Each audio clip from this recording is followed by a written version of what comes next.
Bueno, Lore, te doy la bienvenida. Hola, ¿cómo estás? Hola, Vani, siempre encantada de aprender contigo, gracias.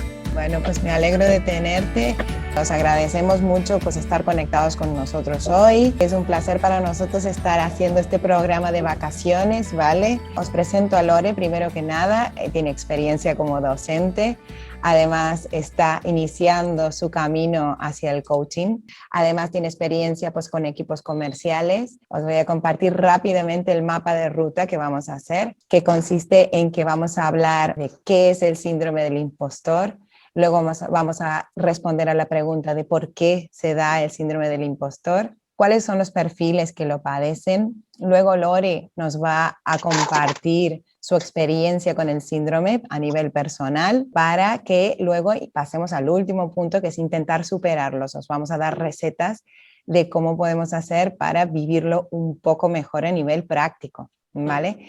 Y finalmente, cuando hablemos de estas recetas, lo vamos a dividir en tres grandes grupos de recetas o de soluciones, ¿vale? Las soluciones que tienen más que ver a nivel profesional, otras soluciones a nivel personal y otras soluciones que tienen más que ver a nivel interpersonal, es decir, cómo podemos ayudar a otros a superar el síndrome del impostor este tan famoso. Y pues luego nos vamos a anunciar qué otros eventos vamos a estar haciendo. Así que, pues Lore, cuando quieras te lanzo la primera pregunta y es, ¿qué es el síndrome del impostor? Cuéntanos un poco. Perfecto, Vani. Pues mira, el síndrome del impostor, más que un trastorno, es un tema de autoestima. Es una condición ligada a la autoestima y al autoconcepto. Es más bien un patrón de comportamiento más que un trastorno. Entonces es por ello por lo que pasa bastante desapercibido, porque puede ser sobrellevado durante la vida personal y laboral, ¿no? De una manera cómoda, que sería la de ir evitando situaciones. Es por ello por lo que puede afectarnos muchísimo, pero no lo vamos a ver como algo grave, porque vamos a intentar salir de situaciones en las que tenemos que demostrar o tenemos que tomar responsabilidades, ¿no? Va muy unido a un autoconcepto bajo, negativo, va unido a una autoestima también que debería mejorarse, porque detrás de este llamado trastorno del fraude, ¿no?, hay una idea de no ser suficiente.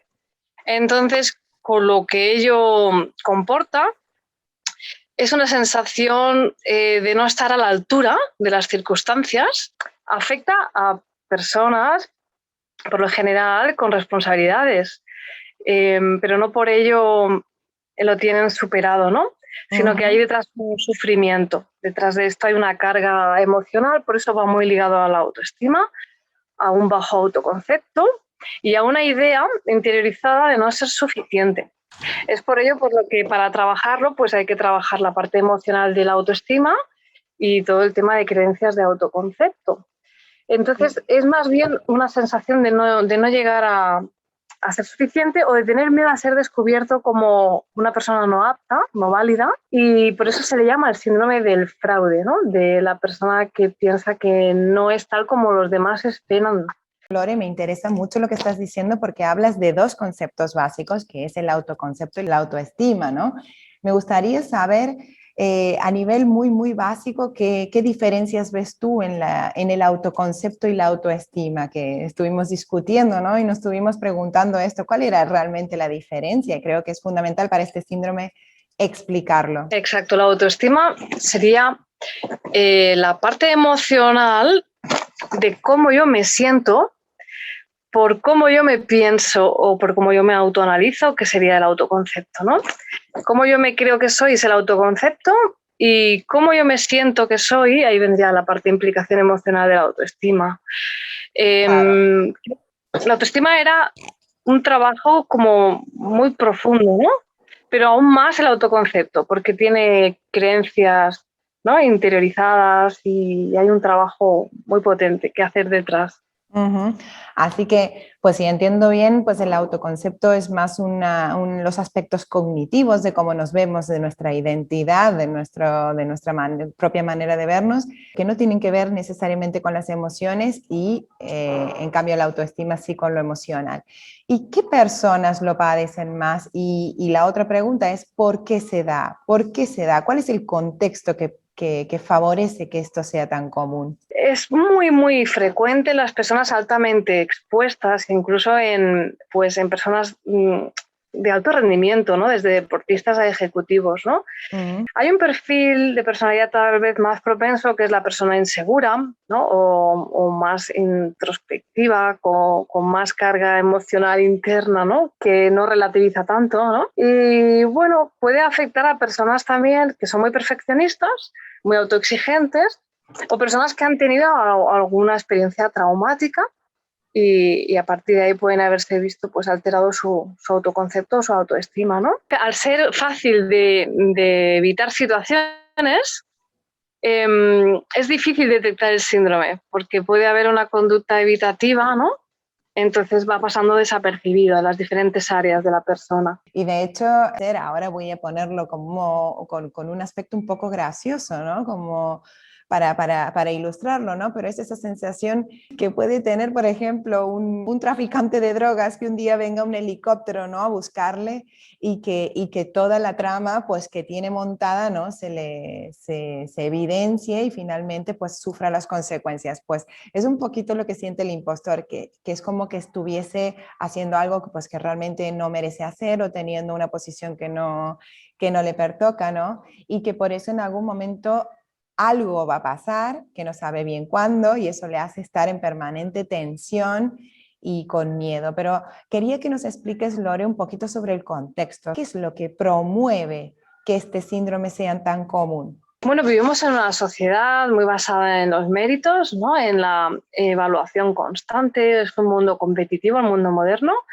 y en el que uno puede tener la sensación de no ser suficiente, de estar constantemente analizado o expuesto, ¿no? Y como hablábamos, no solo ya en la cultura occidental, sino que tal vez es el mundo contemporáneo, ¿no? En el que todo es muy cambiante y que se nos exigen muchas habilidades constantemente, ¿no? Detrás de este patrón de comportamiento, como tú decías, aunque queda un poco escondido, hay un sufrimiento porque la insatisfacción y la frustración van marcando, ¿no? Ya no solo tu vida profesional, sino también la personal, ¿no? Entonces, el irte llevando a la evitación o a esta sensación de frustración de no llegar a ser suficiente, pues tiene una carga emocional profunda y aparte de la evitación, pues yo creo que puede destrozar bastantes sueños, proyectos, metas y también realidades, ¿no? Totalmente. También hay que decir, ¿no? Que para desdramatizarlo, ¿vale? ¿Y por qué es tan común el síndrome?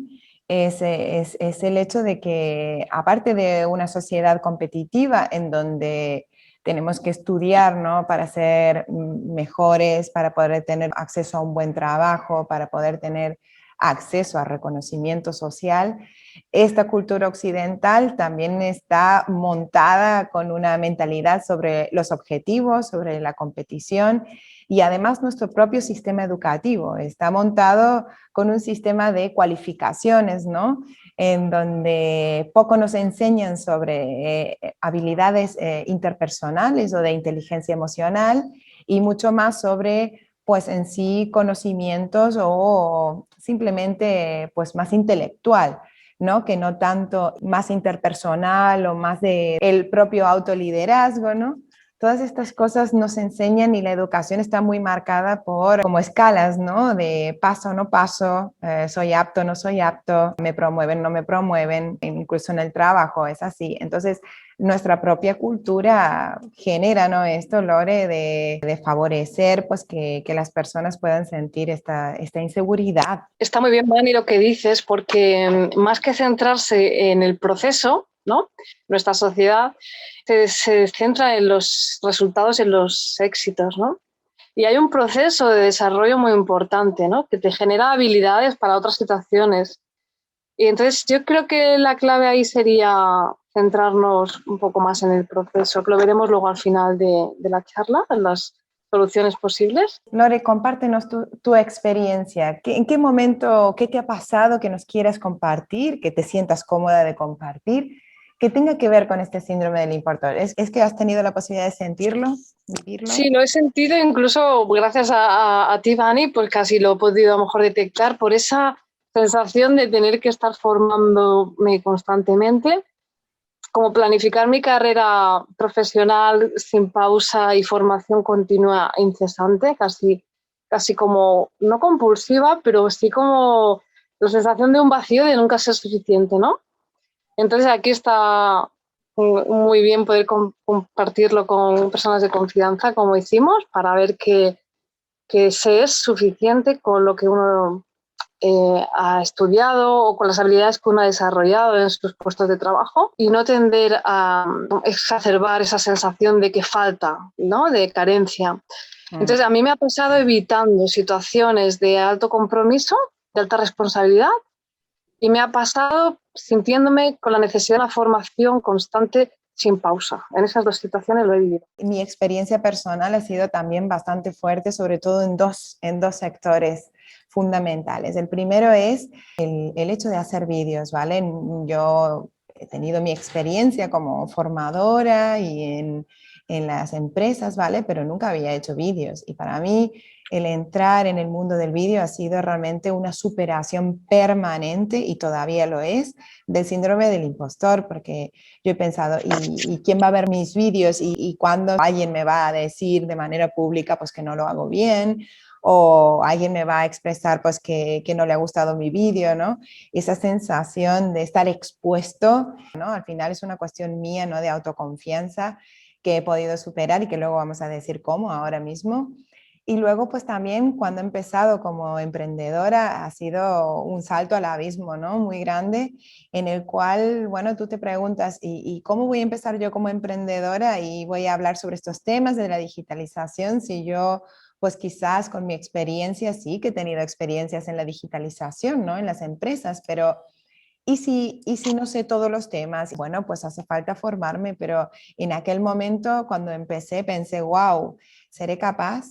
Bueno, pues eso hace que quizás pueda costarte un poco más el proceso de arrancar, porque te haces muchas preguntas y esta es mi experiencia, ¿no? ¿Cómo he hecho para superarlo?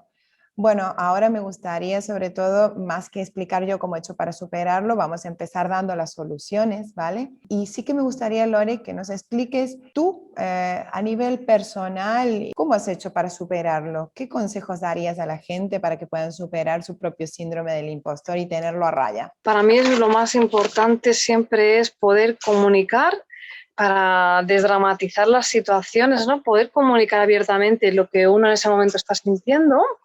De esa manera puedes tener la visión, pues, de una persona profesional, un mentor, un coach o un consejero, o una persona amiga de confianza que sencillamente relativice, ¿no?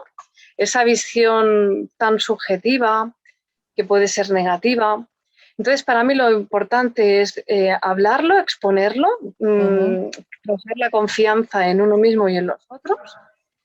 Otro factor importante sería, aparte de esta naturalidad, naturalizarlo, trabajar en la aceptación de las críticas y de los feedbacks, trabajar la asertividad, ¿no? La comunicación más profunda de lo que pienso y lo que siento. También disfrutar del proceso, aprender a disfrutarlo.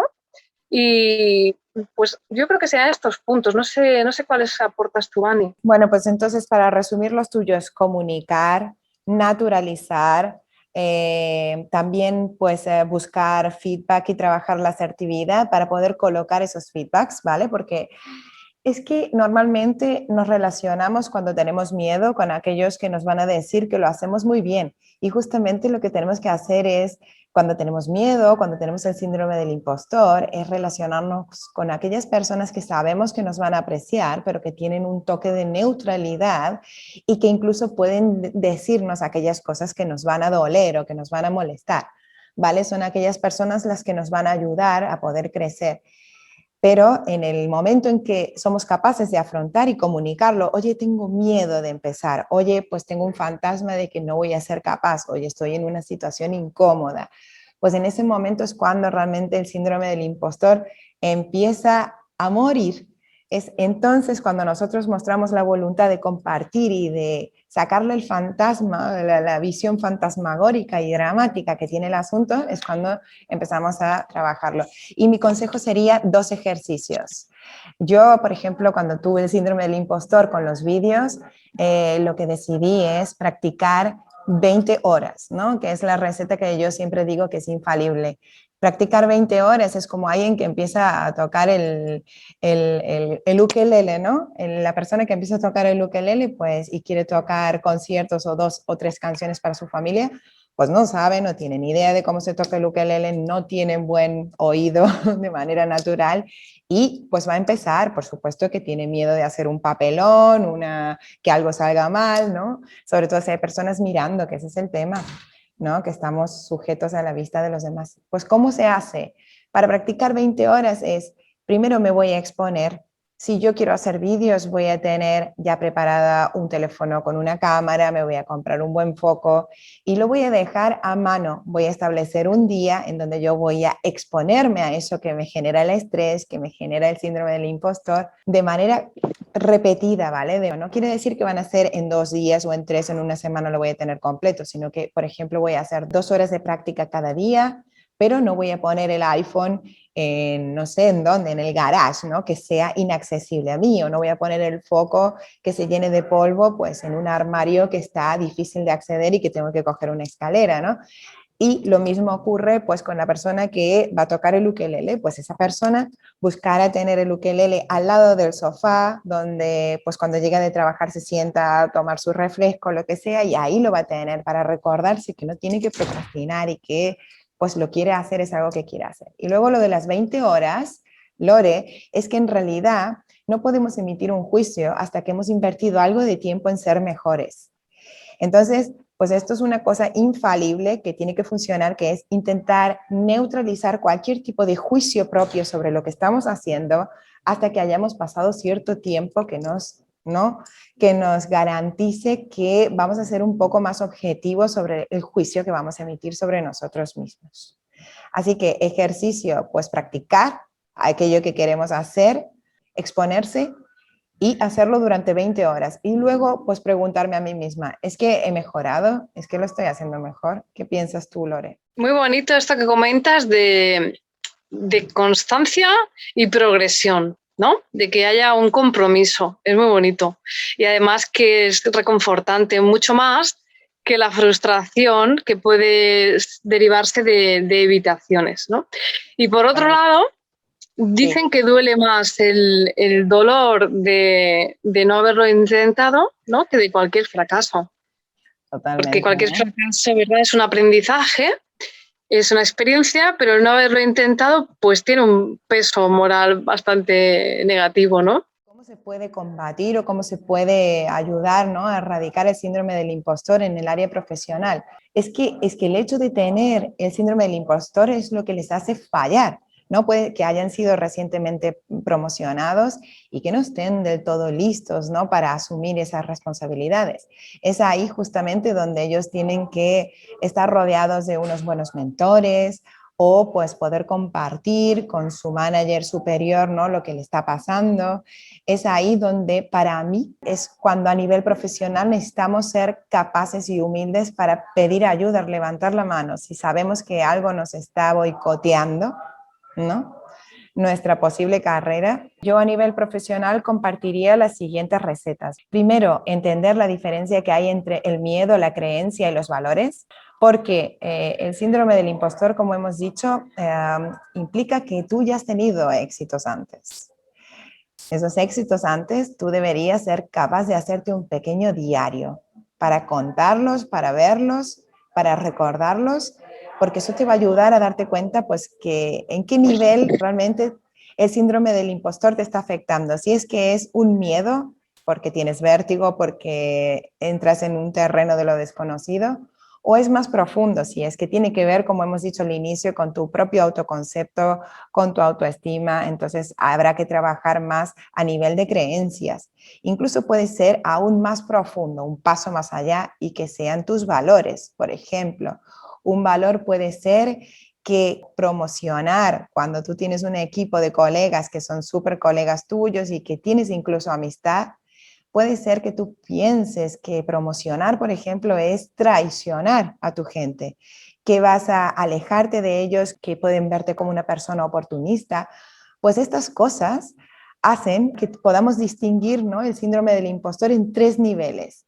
El miedo, que es más conductual de evitación, la creencia, que es un nivel más profundo, y por último, el nivel de los valores. Para esas 3 cosas, por ejemplo, una terapia corta, hablando, un buen feedback con un mentor, con un coach a nivel de miedo, a nivel conductual, puede ayudar muy fácilmente y puedes establecer, como decía yo, una lista de éxitos y darte cuenta que tu miedo se funda en nada, es humo.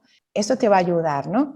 Pero luego, si es más profundo a nivel de creencias y valores, pues yo siempre sugiero, ¿por qué no? Además de formación, pues siempre tener a mano un buen mentor y un buen coach que pueda ayudar, ¿no? Una persona externa.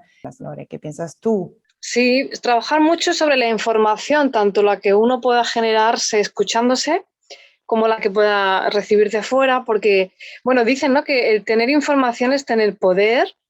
Entonces, lo más importante es ir a estos asuntos, ¿no? No evitarlos. Y si hablamos a nivel interpersonal, Lore, ¿tú qué aconsejarías para poder ayudar a otro que vemos que puede tener el síndrome del impostor? Mira, pues sobre todo aquí también trabajar la confianza, abrirse uno mismo para que la otra persona pueda naturalizar la situación, ¿no? Si le explicas por lo que tú has pasado, ya también le abres una puerta a la confianza y la otra persona pues seguramente va a empatizar y te va a explicar lo que le ocurre, lo que siente, porque es muy importante, creo, encontrar inspiración y también modelos, ¿no? Modelos de empoderamiento, de liderazgo, que sean referentes. Sí. Esto lo veo muy importante. Y luego, Uh-huh. pues, lo que decías, darle a esa persona el consejo o la idea de que anote sus logros, que Uh-huh. todos tenemos mucho que valorar, ¿no?, a diario, y que por lo que felicitarnos, y no es un hábito que solemos hacer, y demostrar tus conocimientos, ¿no? Pues que la otra persona valore sus conocimientos, ¿no? Yo creo que para que se den estas circunstancias tiene que partirse de la base de la confianza, ¿no? De abrirnos al otro para que el otro se abra a nosotros y nos pueda contar lo que puede estar sufriendo. Incluso nosotros también podemos aprender mucho de la otra persona, ayudándole, Totalmente. ¿no? Y No olvidemos que el síndrome del impostor justamente puede ser que le ocurran a personas que están súper mega preparadas, personas que tienen mucho feedback positivo muchas veces, que son felicitados por sus éxitos y que justamente por ese entorno en el que viven de manera permanente, ¿no? Es como que sienten esa presión, ¿no? De no desilusionar a los demás. Entonces, basado en eso, yo creo que la mejor ayuda como manager que le podemos dar a un miembro del equipo que vemos que tiene un talento brutal, pues justamente es poder hacer un análisis consciente con la propia persona, sentarse al lado de él, actuando como coach, como manager coach, como mentor, como lo que sea, y abrir, ¿no?, a la pregunta, ¿es que realmente las competencias que tú tienes están equilibradas con el nuevo proyecto o el nuevo desafío que tú tienes que hacer? Es que esa es una pregunta muy potente que puede darte información del que puede estar sintiendo el síndrome del impostor, y tú como manager también te haces esa pregunta. Es que quizás tú estás motivando a que tu equipo pueda sentir el síndrome del impostor porque les has puesto una responsabilidad mayor de la que ellos pueden asumir por sus competencias. Es que te has planteado qué herramientas pueden estar necesitando para no sentir justamente ese vértigo, ese síndrome del impostor. Por ejemplo, formación, por ejemplo, un pequeño stage o un periodo donde intercambien con otros colegas, y eso pues asegura que pueda tener una persona de referencia si tiene algún problema, alguna formación externa, alguna formación interna, y también tiempo de feedback, ¿no? Así que bueno, estas son nuestras recetas, ¿no?, para superarlo. Hay que estar al tanto, ¿no?, de revisar cómo se está sintiendo el equipo, si hay alguien que puede estar sintiendo, ¿no?, ese vértigo y eso le haga ser poco proactivo. Si vemos que una persona naturalmente es proactiva y de repente hace como un parón, puede ser un buen indicador de que esa persona puede estar sintiendo un poco de estrés y, ¿por qué no?, un inicio del síndrome del impostor. Así que hay que estar al tanto. Me quedaría con lo de disfrutar mucho del proceso, ¿no? De que no queramos saltarnos pasos, ¿no? Que no queramos evitar el desarrollo personal, sino que vayamos disfrutándolo, ¿no? Que todos son procedimientos que nos van a servir para situaciones futuras, ¿eh? A veces queremos evitar el crecimiento y el dolor, y lo que tenemos que evitar es el sufrimiento, que es la percepción de las situaciones como algo negativo o positivo, y debemos ir más a disfrutar el desarrollo. Si incluso lo podemos compartir y sacáramos el foco, ¿no?, que hablábamos tú y yo, y sacáramos el foco de nosotros mismos y entendiéramos que si compartimos nuestro miedo, estamos ayudando a otro a, ¿por qué no?, evitar ese potencial miedo que pueda sentir, en la medida en que nosotros somos instrumento de experiencia, ¿no? En la medida en que compartimos nuestro síndrome del impostor, podemos hacer que otras personas pues lo vivan también mejor. Lore, sí que me gustaría preguntarte dónde es que la gente te puede encontrar. Explícame, ¿dónde estás? Perfecto, Vani. Mira, mi idea es enfocarme sobre todo en los procesos de duelo y de coaching. Entonces, mi email es apoyoaldueloycoaching@gmail.com, y lo voy a asociar este email a una web que estoy preparando que va a tener vida pública este mes de agosto, que es Motivación y Coaching. Y allí me podrán también encontrar. Súper, pero mientras tanto, mientras desarrollas ese proceso, también podéis encontrarla a Lore en Motivación y Coaching en Instagram, ¿vale? Y allí tiene pues muchas publicaciones interesantes con pequeñas frases súper motivadoras. Nosotras estaremos conectadas la semana que viene, el viernes, para hablar de lo que es el síndrome, en este caso, del workaholic o la adicción al trabajo. Vamos a conectarnos cada viernes, ¿vale? Esta cita, nuestra cita de los viernes a las 5 de la tarde. Vamos a estar hablando de temas súper interesantes. Aceptamos, Vani, pues esto, el feedback e interacción, ¿no?, con personas que necesiten que desarrollemos algún tema en particular, que estamos abiertas a sugerencias, ¿no?, y sobre todo a aprender de temas nuevos, ¿verdad? Sí. Creo que hace unos minutos llegó un mensaje por chat en referencia a la validez en el trabajo. Todos somos legítimos en nuestra profesión, dice. Lo más importante es hacerlo, ¿no? Dice. Al final el resultado fortalecerá nuestra autoestima. No hay que tener miedo, dice. Genial, pues te agradecemos tu aportación. Pues cerramos, nos despedimos hasta el próximo viernes. Yo te agradezco mucho pues tu tiempo, tus experiencias, todo lo que has compartido, y encantada de poder planificar contigo nuestro próximo evento del próximo viernes, Workaholics. Prepárense. Gracias, Vani. Siempre la sinergia, ¿no?, es como motivadora y empoderadora, ¿no?, esto de unir las fuerzas nuestras, ¿no? Así que yo encantada de aprender siempre contigo. Gracias por haber participado. Y gracias a todos los asistentes. Gracias, Vani. Adiós. Chao.